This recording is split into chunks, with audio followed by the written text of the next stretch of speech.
GM. GM. Today's lesson, I'm going to talk about not knowing what to do with your life, finding meaning or purpose in your life. And this one's really, it's funny because this is basically going out to anyone young. By young, probably like 21 or under. And I think that if any of you are listening to this and you're older than that, you'll totally understand what I'm saying. So I got a question from a student who was saying that he's been extremely indecisive for the past 3 years, ever since he left school. And it's basically like, doesn't know what to do. You're just frozen, right? Needs help to figure out how to use his brain again. Lost in my own environment. My brain refuses to cooperate with the rest of my body. Mentality has affected every aspect of my life. Don't know what to do. Can't focus. Can't remember the last time I was able to focus. What you have done, and this goes for everyone, you have gotten yourself into a rut. You've allowed yourself to get into a place where you are essentially just spinning further and further and further out of control.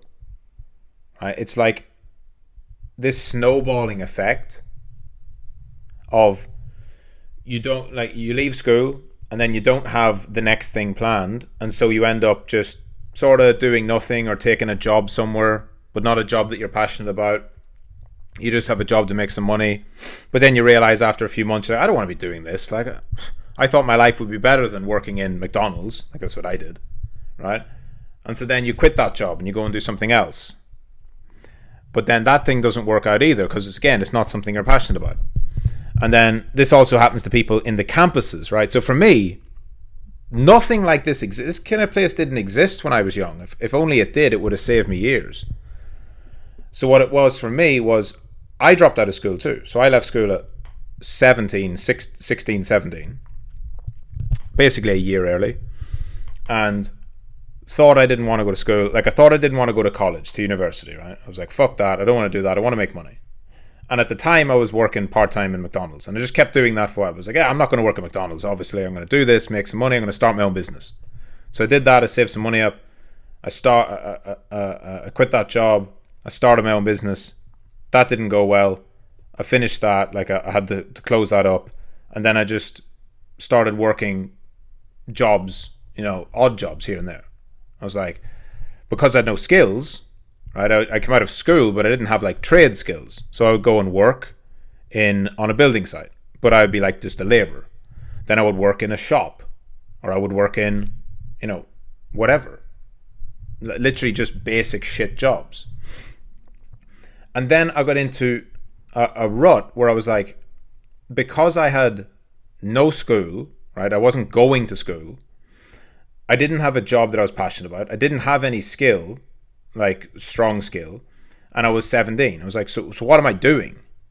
Like, if I want to get a degree, it's like 4 years. If I want to get a trade, to be a plumber, be an electrician, whatever, again, that's like 3-4 years.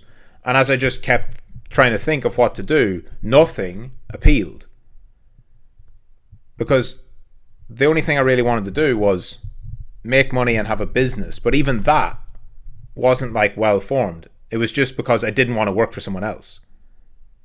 And I see this a lot with students where they don't want to work for someone else, but they're young. You're 15, 16, 17, 18. And then you come in and you do one of the campuses and you don't give it enough time. You just don't. You spend a lot of time learning and nothing sticks. But that nothing sticks thing, that is because you just don't give it enough time. It might take 2 years to get good at a skill. It takes at least a year to get good at any skill. When I started trading, it took me a year. I was going to say when I started sales, but I was like, in a crazy turn of events, I was really good at sales from day one. I don't know how, but that's absolutely the exception. Everyone I worked with in sales and everyone I trained in my sales team, they all took about a year to get good. And then after that, they were flying. And some of them realized after a year, it's not what I want to do. Most of them realized I really love this and they kept going. Trading, definitely for me. I thought I knew what I was doing after 3 months. I didn't. I thought I knew what I was doing after 6 months. I didn't. It was after a year I was like, okay, there's still so much more I need to learn, but I feel like I'm starting to get this. The point I'm making to the student who asked and to everybody else is the reason you feel that way is because you left school. And I know that sounds counterintuitive because you're like, but I hate school. I didn't want to be in school. I didn't like school. But school was your identity.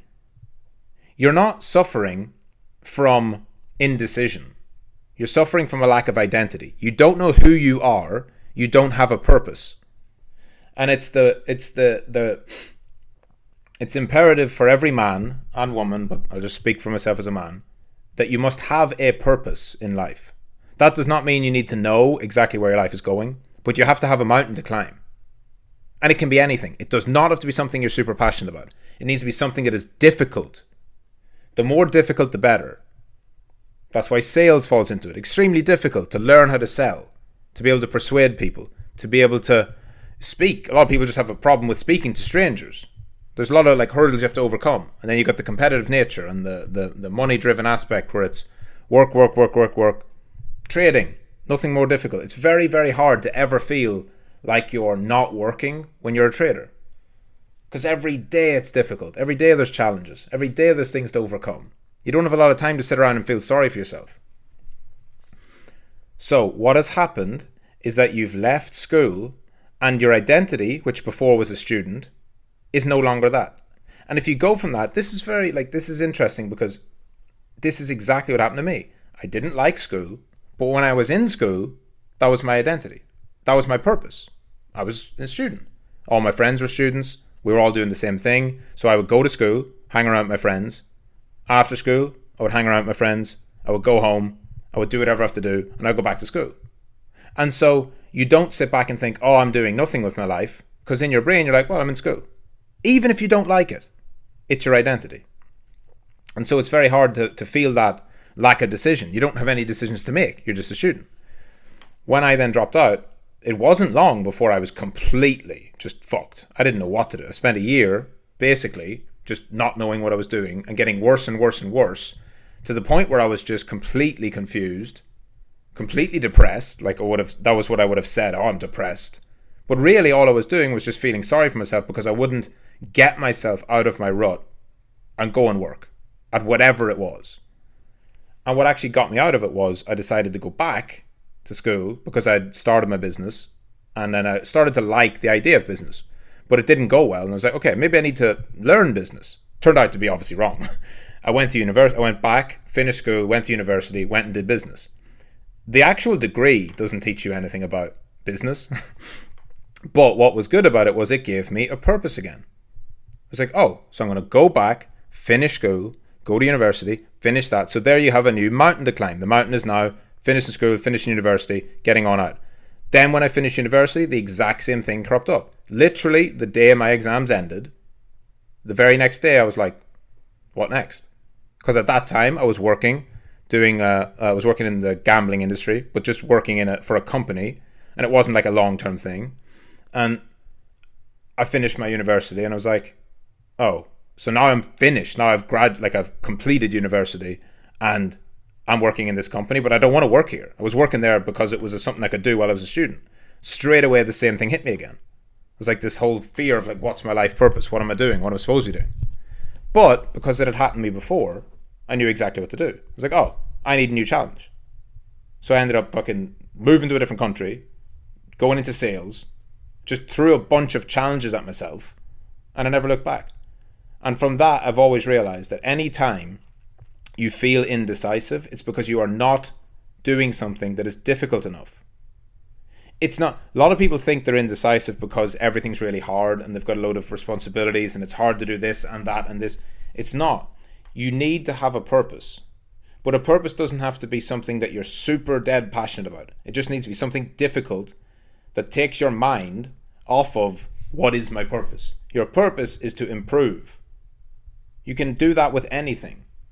But you're not going to improve if you're working at McDonald's because there's no path to improvement there. You're not going to improve if you're sweeping the street.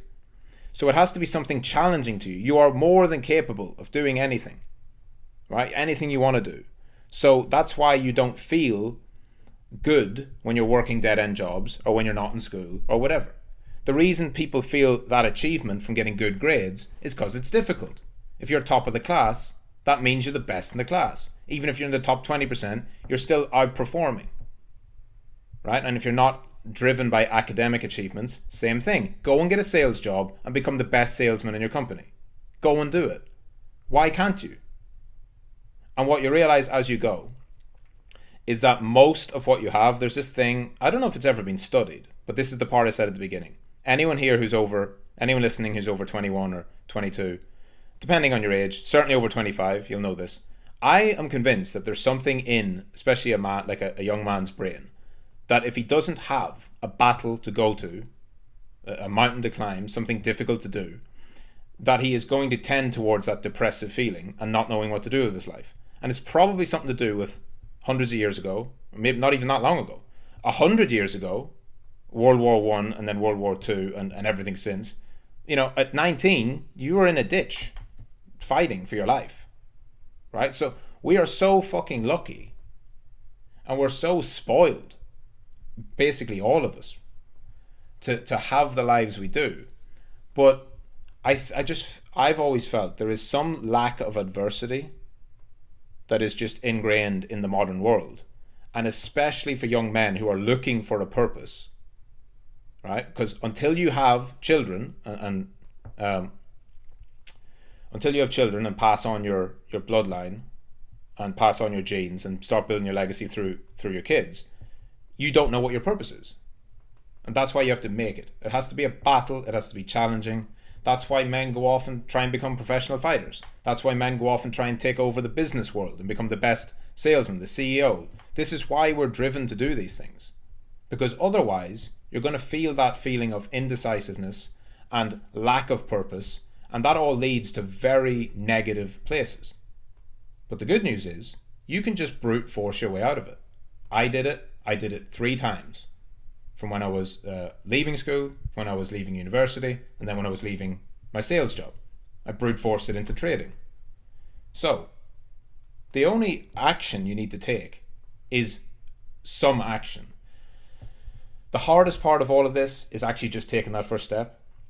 And so if you don't know what you want to do, I am telling you right now, this is for anyone. If you don't know what you want to do, if you left school, you're no longer identified as a student, right? And you don't know what your next identity is, go and get a sales job. Go to the Business Mastery campus, ask Professor Arno for some advice, go to any sales company in your area and go and work in sales. And commit to being the best salesperson in that company, get competitive, and I guarantee you, you will never have a moment of feeling unfulfilled from then on.